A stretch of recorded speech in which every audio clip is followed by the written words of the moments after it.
Hello বন্ধুরা, চলে এলাম শাউট আউটের নেক্সট পার্ট নিয়ে। তোমাদের আমার শাউট আউটের পার্ট কেমন লাগছে জানাতে কিন্তু একদমই ভুলো না। তো চলো আজকে শাউট আউট পড়ি।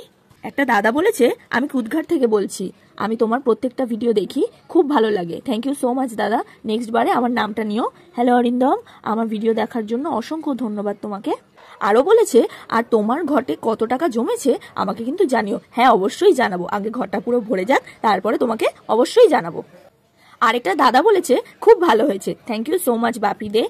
বং ডান্স উইথ আরাধ্যা বলেছে, গ্যালারি থেকে ডিলিট হলে গ্যালারির রিসাইকেল বিন থেকে ভিডিওটা আনতে পারবে। না গো আরাধ্যা, ভিডিওটা গ্যালারি থেকে ডিলিট হয়নি, ভিডিওটা একেবারে যেখান থেকে আমি এডিট করি ওখান থেকেই ডিলিট হয়ে গেছে, কি করে তা জানি না। নেটিভ ফ্লেভার বলেছে, ভালো লাগলো ভিডিওটা, তোমার বন্ধু হয়ে গেলাম। থ্যাংক ইউ সো মাচ দিদি। দেখো আজকে এতগুলো শাউট আউট দিলাম, তোমরাও যদি চাও যে তোমাদের নাম ধরে আমি প্রত্যেকটা ভিডিওতে শাউট আউট দিই, তাহলে তোমরা কমেন্টের নাম আর কোথা থেকে তোমরা দেখছো সেটা কিন্তু জানাতে একদমই ভুলে যেও না। অপেক্ষায় রইলাম তোমাদের কমেন্টের জন্য। আর তোমরা আমাকে এটা বলো তো যে এই ঘরটাতে আরো কি ডিজাইন করবো, কমেন্টে কিন্তু জানিও। আজ আসি, দেখা হবে আবার নতুন ভিডিওতে, কি তাই তো?